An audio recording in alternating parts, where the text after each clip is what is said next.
வணக்கம் மக்களே, welcome to the venture show. இன்னைக்கு ஷோ நம்ம பார்க்க போறது ஸ்பைடர்ஸ் அப்படின்ற ஒரு பிரெஞ்ச் மூவியோட ரிவ்யூ. இந்த படம் பாத்தீங்கன்னா அமேசான் பிரைம் ஓடிடி ஆப்ல அவைலபிளா இருக்கு, தமிழ் டப்பிங்லயுமே அவைலபிளா இருக்கு. இந்த படம் ஒரு டேஞ்சரஸான ஸ்பைடர் அட்டாக்கை மையமா வச்சு அமைக்கப்பட்ட கதை. இந்த அரிய வகை ஸ்பைடர்ஸ் மிடில் ஈஸ்ட்ல இருக்கக்கூடிய ஒரு டெசர்ட் பகுதியில இருக்கு அப்படின்ற மாதிரி காட்டுறாங்க. அதை வேட்டையாடுறதுக்காக 3 நபர்கள் அங்க போறாங்க. போனவங்களை திருப்பி அந்த ஸ்பைடர் அட்டாக் பண்ண ஆரம்பிக்குது. அதுல ஒரு நபர் பயங்கரமா ஸ்பைடர்னால அட்டாக் பண்ணப்படுறாரு. அந்த நபரை இன்ஃபேக்ட் அவங்களே கொண்டுறாங்க. அண்ட் ஒரு சில சாம்பிள் ஸ்பைடர்ஸை மட்டும் கலெக்ட் பண்ணிட்டு வராங்க. அந்த ஸ்பைடர்ஸ் பிளாக் மார்க்கெட்ல இருக்கு அப்படின்னு வைங்களேன்.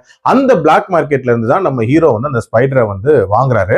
ஹீரோ எதுக்காக வாங்குறாரு அப்படின்னா, அவரோட ரூம்ல ஒரு விதமான ரெப்டைல் கலெக்ஷன் அப்படின்ற மாதிரி நிறைய பூச்சிகள் எல்லாம் கலெக்ட் பண்ணி வச்சிருக்காரு. சோ இந்த ஸ்பைடரையும் அங்க வைக்கிறாரு.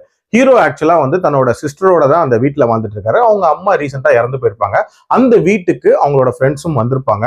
அதுக்கு முதல் நாள் தான் அந்த ஸ்பைடர் மர்மமான முறையில காணாம போயிருக்கும். ஸோ அந்த ஸ்பைடர் என்ன பண்ண போகுது, அங்க இருக்கிறவங்களுக்குலாம் என்ன மாதிரியான ஆபத்து வரப்போகுது, டுவர்ட்ஸ் எண்ட் யார் சர்வே ஆனா அப்படின்ற மாதிரி நிறைய விஷயங்களை சொல்லக்கூடிய ஒரு படம் தான் இந்த படம். ரீசெண்டா நம்ம சேனல்ல பாத்தீங்கன்னா ஸ்டிங் அப்படின்ற ஒரு படத்தோட ரிவ்யூ போட்டிருப்போம். கிட்டத்தட்ட அந்த படத்தோட கதைக்களமும் இதுவும் ஆல்மோஸ்ட் சிமிலர் தான். ஸ்பைடர் அட்டாக்ஸ் மையமா வச்சு அமைக்கப்பட்ட கதை தான்.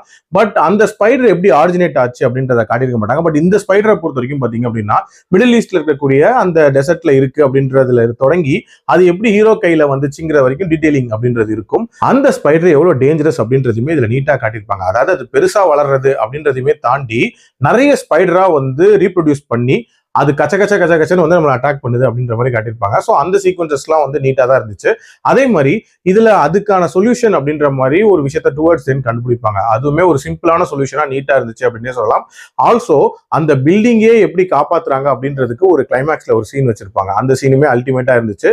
அண்ட் இதுல அந்த ஸ்பைடர் அட்டாக் அப்படின்றதுமே தாண்டி எமோஷனலா சில காட்சிகள் அப்படின்றதுமே வச்சிருப்பாங்க. உதாரணத்துக்கு ஒரு சிஸ்டர் பிரதர் பாண்டிங், அது ரிலேட்டடான சில பிரச்சனைகள் அது எப்படி சார்ட் அவுட் ஆகுதுன்றதை காட்டியிருப்பாங்க. அதே மாதிரி ஹீரோக்கும் அவரோட பெஸ்ட் ஃப்ரெண்டுக்கும் இருக்கக்கூடிய ஒரு பிரச்சனை, அதுல என்ன மாதிரியான பேக் ஸ்டோரி இருந்துச்சு அப்படின்ற மாதிரி ஒரு சில விஷயங்கள் இன்ட்ரெஸ்டிங்கா அமைச்சிருந்தாங்க.